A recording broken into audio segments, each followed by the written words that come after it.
Hi everybody, my name's Sarah Morris, your career coach, and today I'm going to show you how to prepare and look good in a video interview on Zoom, Skype, WhatsApp, Teams, or any one of those programs. So the first thing you need to do is pick your location. People want to know that you're going to be professional, organised, competent, and somebody they want to work for, and they don't want to see somebody who's messy, maybe disorganized, or just has a kind of not a very nice kind of background to them. So you're going to need to pick your location, and there's going to be a couple of factors that run into that. First of all, make sure that it's a tidy place. So clear up anything you can behind you. Try to clear away, toys and any kind of indication of messiness from kids. Definitely don't have anybody walking around in the background.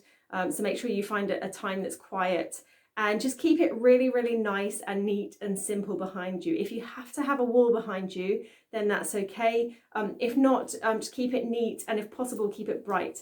Now, unfortunately, as you're going to see in a minute, where I'm staying right now is not a very luxurious or bright location, and I'll show you how I sort of get around that and make my videos still look okay.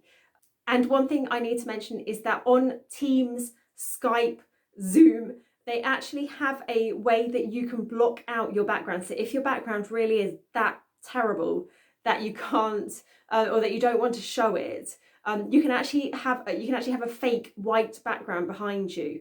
And all you need to do is Google that. For whichever platform you're using, just Google, how do I have plain background, or how do I block out background? Just Google that, and you're going to come up with 3 steps on how to do it straight away at the top of Google. It's super simple on each of these platforms. It's just a couple of clicks, and you can change your background into a plain white background or a different background. So that's another trick that you can use if you really don't like the background that you've got behind you in your own home.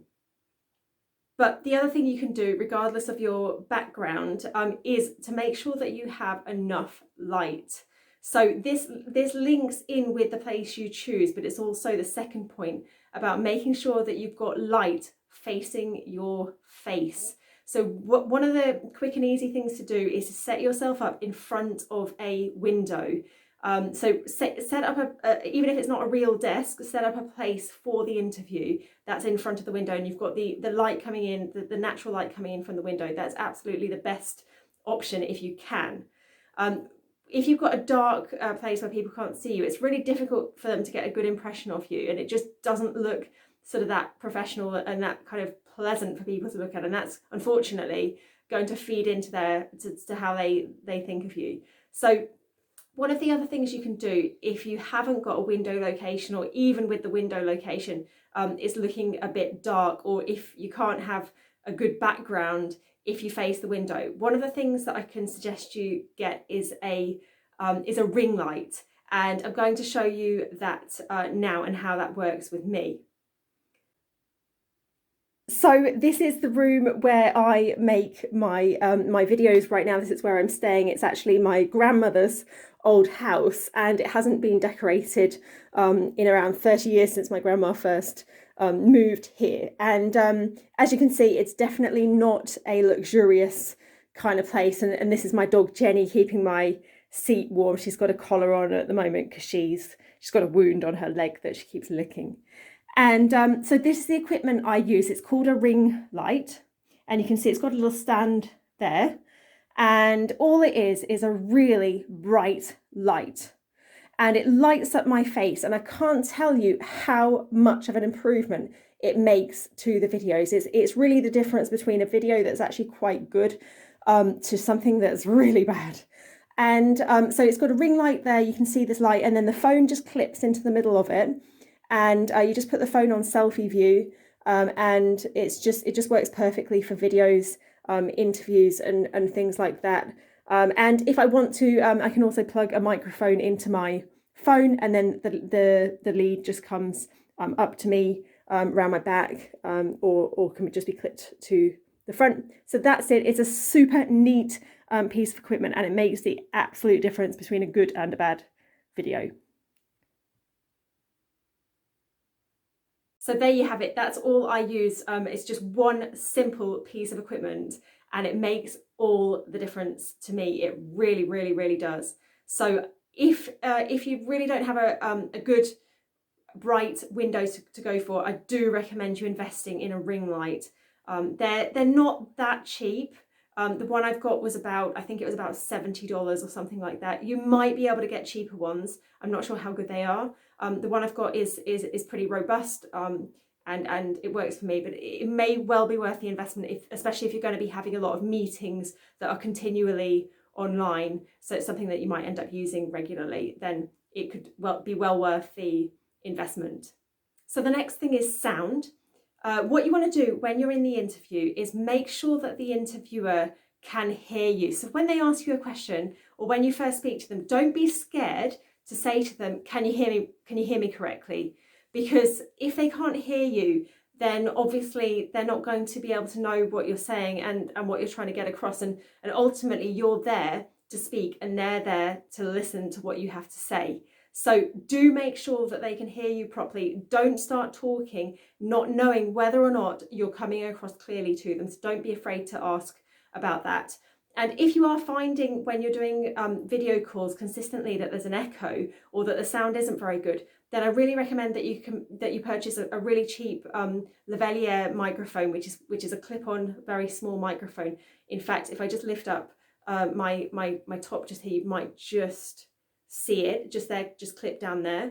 I may have messed up the sound then, but we'll see. So that microphone just plugs into my phone in front of me, and it makes all the difference in the sound quality. But you don't need one. Normally people are not expecting you to have a microphone. So I'd only recommend that you need a microphone if you consistently find when you're doing video interviews or video meetings that there's an echo.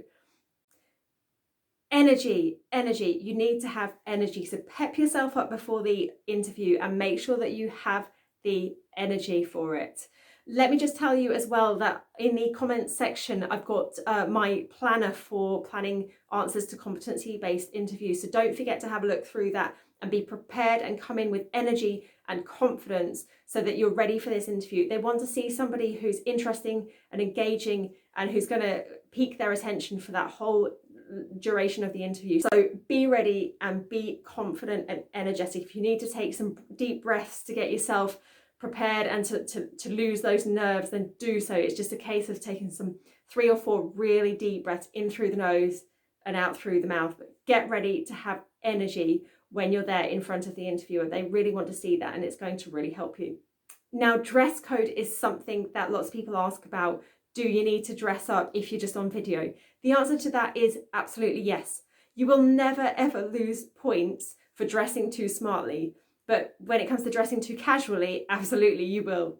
Okay, so just if in doubt, dress as smart as you can. You're never going to go wrong if you dress smartly. So that's for a man wearing a tie, a shirt and a jacket, and for a woman, wearing a blouse or something else that looks the usual smart office attire for a woman.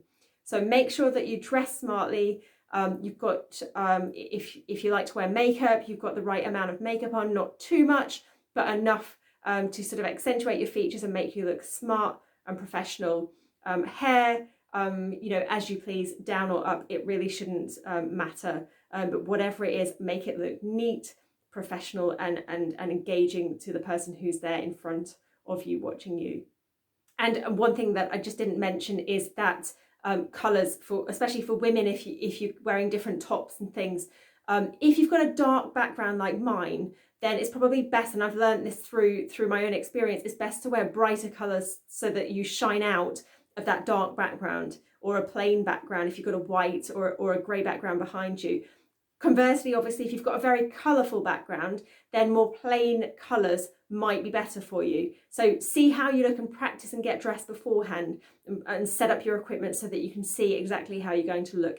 And just in terms of patterns, they're a little bit of a no-no for screen time. So try to avoid blouses or t-shirts or things like that have patterns in them. It just doesn't look as good, and it brings the eye down to where you don't really want the eye to go for the person who's looking at you.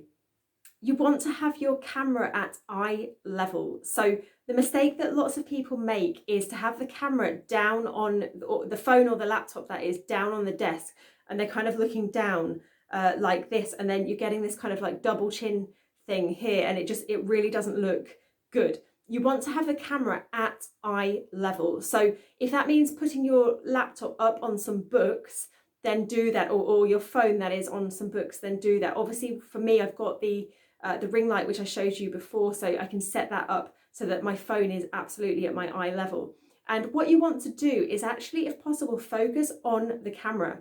A little trick you can have is to put a sticker on the camera to draw your eye to the camera. What you don't want to be doing is looking at yourself. So on these video calls, you see the little window with yourself, and people often make the mistake of spending the whole time looking at themselves instead of looking at the camera or directly at the video of the person who's talking to you. So you either want to be looking at the camera itself, and you can put a sticker there to draw your eye to it, or to the person in the video. You don't want to be looking away, like I am at the moment, to yourself, because it doesn't engage someone. You want to have that eye contact to build that rapport, and you're going to get that if you look at the camera preferably. And like I mentioned, be prepared. So practice your answers. I've got the planner for the competency-based interviews in the description there, so do have a look at that if you're going to be facing a competency-based interview. So I hope this has been helpful. Don't forget to join my Facebook group and subscribe to this channel, and I'll look forward to seeing you on the next video. Bye.